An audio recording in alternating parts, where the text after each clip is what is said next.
हरे कृष्णा। मत्स्य पुराण में कहा गया है, एकादश्याम न भुंजिता व्रतम एति वैष्णवम, यानी एकादशी के दिन पूर्ण आहार ग्रहण करना निंदनीय है और इस दिन उपवास का पालन करना निसंदेह भगवान श्री कृष्ण को आनंद देने वाला है। एकादशी और द्वादशी व्रत के अनुपालन का अर्थ परम पुरुषोत्तम भगवान को प्रसन्न करना है। कृष्ण भावनामृत में उन्नति के इच्छुक व्यक्ति को एकादशी व्रत का नियमित रूप से निष्ठा पूर्वक नियम पूर्वक पालन करना चाहिए। एकादशी व्रत का पालन करने वाले व्यक्ति के लिए जप करना सुगम बन जाता है। इस दिन यदि कोई व्यक्ति अनजाने में भी एकादशी का पालन कर ले तो उसके समस्त पाप उसी क्षण जलकर भस्म हो जाते हैं और वो सरलता पूर्वक आध्यात्मिक लोक को प्राप्त होता है। और ऐसी ही परम पावन एकादशी जब कार्तिक जैसे श्रेष्ठ मास में आती है तो सोचिए ये एकादशी पालन करने से हमें कितना पुण्य फल प्राप्त हो सकता है। जी हाँ, हम बात कर रहे हैं कार्तिक मास के शुक्ल पक्ष में आने वाली देवउठनी एकादशी के विषय में। तो चलिए आज के इस वीडियो में हम इसी देवउठनी एकादशी के उपलक्ष्य में उसकी पौराणिक कथा और महात्म्य का श्रवण करते हैं। इस बार ये देवउठनी एकादशी आ रही है 12 नवंबर 2024 मंगलवार के दिन और इसका व्रत पारण समय रहेगा अगले दिन यानी 13 नवंबर 2024 बुधवार को प्रातः 6:52 से 10:24 के बीच में। ये एकादशी अपने आप में ही अक्षय पुण्य फल प्रदायिनी है। ये वर्ष की सबसे बड़ी एकादशी है जो हमारे इस जन्म के तो सभी पाप को नष्ट करती ही है, लेकिन इसके साथ साथ उसके पुण्य फल से हमारे कई जन्मों के पाप भी नष्ट हो जाते हैं। इसी एकादशी के दिन भगवान अपनी 4 मास की योग निद्रा से बाहर आते हैं और इसलिए ये अत्यंत विशेष एकादशी है जिसके विषय में भगवान श्री हरि स्वयं कहते हैं, मच्शयने मदुत्थाने मत्पार्श्व परिवर्तने फलमूल जलाहारी हृदि शल्यम ममार्पयेत्, यानी शयन एकादशी या फिर उत्थान एकादशी पार्श्व परिवर्तन पर फल मूल यहाँ तक कि जल ग्रहण करने वाला व्यक्ति भी मेरे हृदय को मानो भालों से भेद देता है। जो व्यक्ति इस एकादशी का व्रत करता है उसके घर में तीनों लोकों के समस्त तीर्थ एक साथ निवास करने लगते हैं। जो भी व्यक्ति देवउठनी एकादशी का व्रत करता है वो उस पुण्य फल को प्राप्त कर लेता है जिसे समस्त तीर्थों में स्नान करने से, अश्वमेघ यज्ञ करने से, गाय, सोना या उपजाऊ भूमि दान करने से भी प्राप्त नहीं किया जा सकता।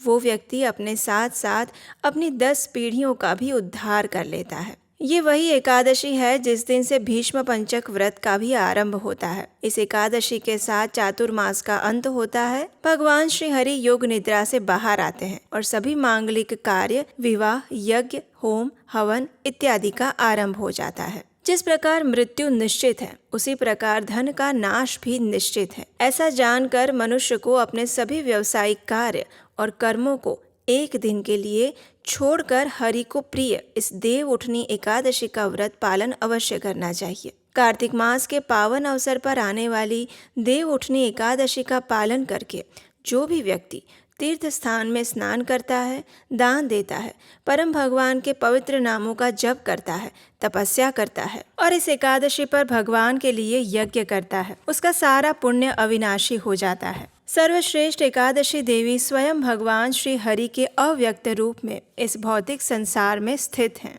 अतः जो व्यक्ति निष्ठा पूर्वक संपूर्ण विधि विधान से एकादशी व्रत करता है वो सीधे भगवान श्री हरि की पूजा करता है। और इस एकादशी के उपलक्ष्य में पद्म पुराण में एक सुंदर कथा का वर्णन प्राप्त होता है। तो चलिए इस आने वाली देवउठनी एकादशी के उपलक्ष्य में हम उसी पौराणिक कथा का श्रवण करते हैं। एक समय प्राचीन काल में एक नगर में भगवान श्री हरि विष्णु का सुंदर और भव्य मंदिर था। वहाँ सभी भक्त प्रातः काल और संध्या काल में पूजा आराधना करने के लिए आया करते थे।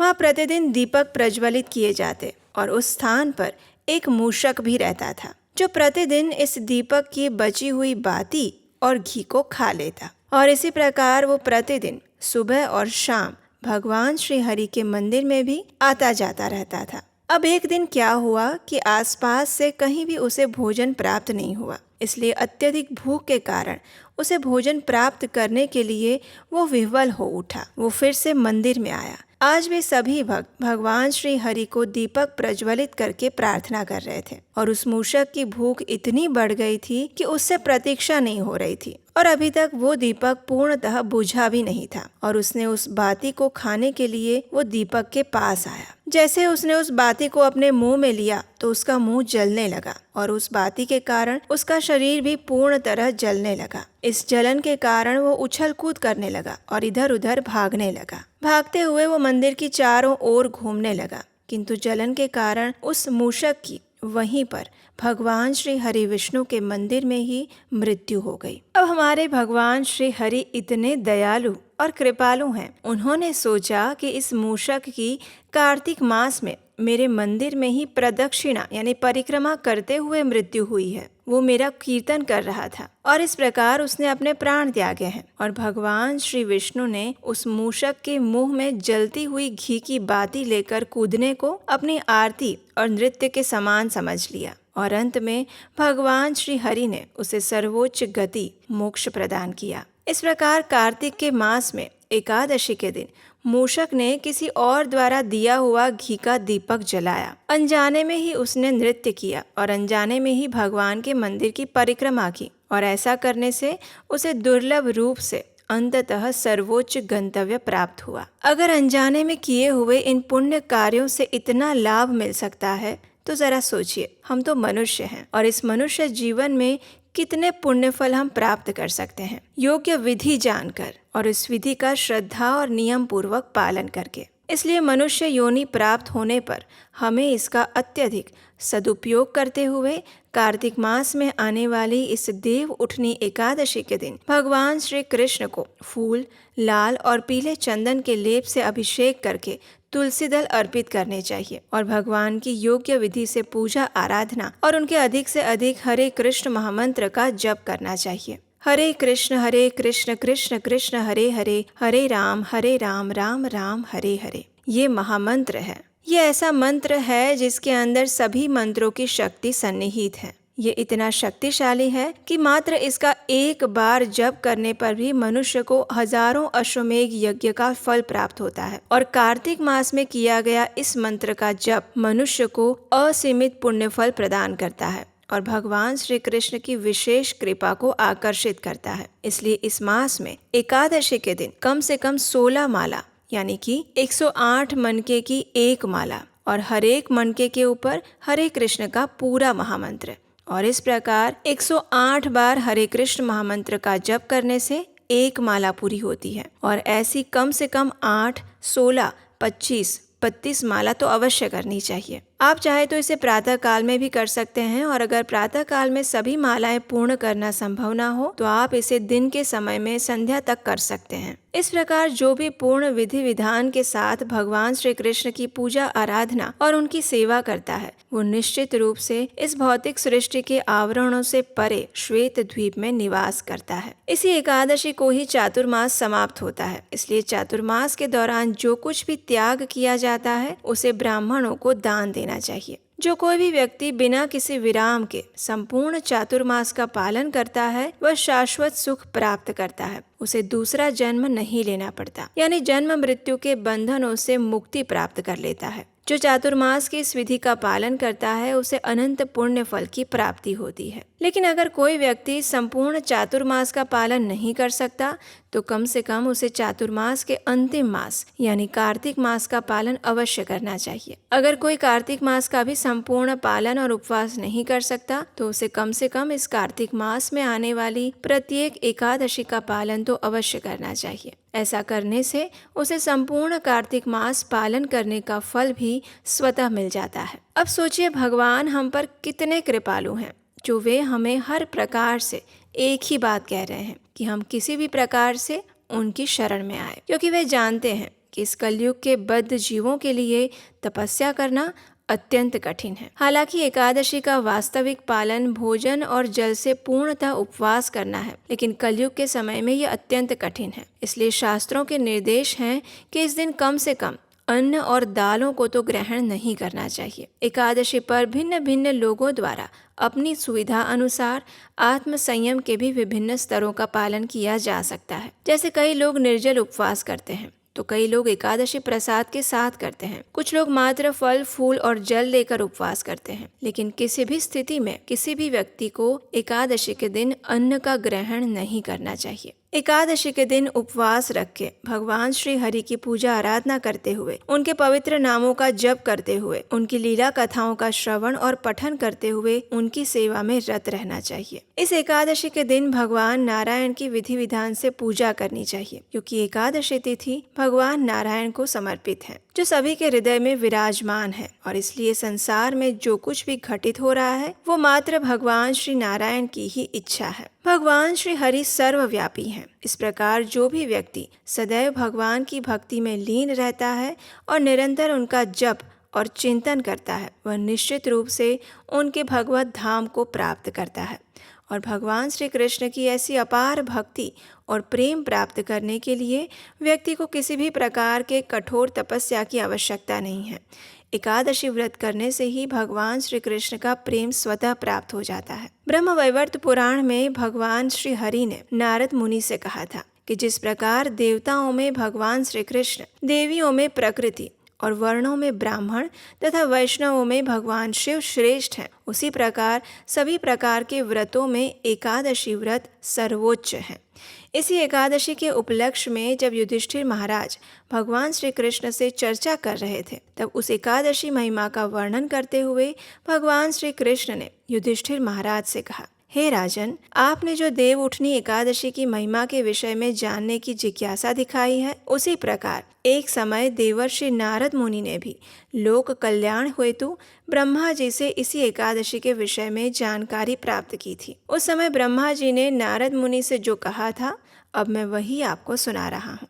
कार्तिक मास के शुक्ल पक्ष में आने वाली ये देव उठनी एकादशी को हरिबोधिनी, प्रबोधिनी, देवोत्थान, उत्थान एकादशी के नाम से भी जाना जाता है, जो सभी प्रकार के पापों को नष्ट कर देती है और साथ ही महापुण्य प्रदान करती है। अंततः उन बुद्धिमान मनुष्यों को मुक्ति प्रदान करती है जो सर्वोच्च भगवान की शरण में आते हैं। ये एकादशी जो कार्तिक महीने के शुक्ल पक्ष में आती है, समुद्र, तीर्थ स्नान या झील में स्नान करने से कहीं अधिक पवित्र करने वाली है। यदि कोई व्यक्ति एकादशी पर मध्याह्न में एक बार भोजन करता है तो उसके पिछले जन्म के पाप नष्ट होते हैं। यदि वो संध्या काल में भोजन करता है तो उसके पिछले 2 जन्मों के पापों का नाश होता है। लेकिन वो संपूर्ण उपवास करता है तो उसके पिछले 7 जन्मों के पाप समाप्त हो जाते हैं। जो तीनों लोकों में दुर्लभ है वो सब उसे प्राप्त हो जाता है। जो देव उठनी एकादशी का व्रत करता है, जिस मनुष्य के पाप सुमेरु पर्वत के बराबर भी हो, वो भी पाप हारिणी देव उठनी एकादशी का व्रत करने से ध्वंस हो जाते हैं। अगर मनुष्य न केवल व्रत रखता है किंतु एकादशी की रात्रि में जागरण करके भगवान श्री हरि के नाम का जप और कीर्तन भी करता है तो उसके 1000 जन्मों के पाप जल कर भस्म हो जाते हैं। इस प्रकार भगवान श्री कृष्ण देव उठनी एकादशी की महिमा बताते हुए कहते हैं कि जो भी मनुष्य इस व्रत का विधि पूर्वक पालन करता है उसे मेरे द्वारा बताए गए उन समस्त फलों की प्राप्ति होती है। अगर कोई इस दिन विधि विधान से थोड़ा बहुत पुण्य कर्म भी कर लेता है तो उसके सुमेरु पर्वत के समान पुण्य प्राप्त हो जाता है। लेकिन जो मनुष्य शास्त्रों में बताए गए विधि विधानों का पालन नहीं करता, वो चाहे कितना भी सुमेरु पर्वत के समान पुण्य कर्म कर ले, फिर भी वो पुण्य के बदले पाप का ही अधिकारी बना रहता है। जो व्यक्ति व्रत के दिनों की उपेक्षा करता है, जो वैदिक शास्त्रों की आलोचना करता है, जो ये सोचता है कि वेदों के अनुसार चलने वाले का विनाश होता है, जो दूसरे की पत्नी का भोग करता है, जो अत्यंत मूर्ख और दुष्ट है, जो अपने लिए की गई किसी भी सेवा की सराहना नहीं करता या फिर जो दूसरों को धोखा देता है, ऐसा पापी व्यक्ति कभी भी कोई धार्मिक कार्य करने पर भी पापी ही कहलाता है। भले ही फिर वो ब्राह्मण हो या शूद्र।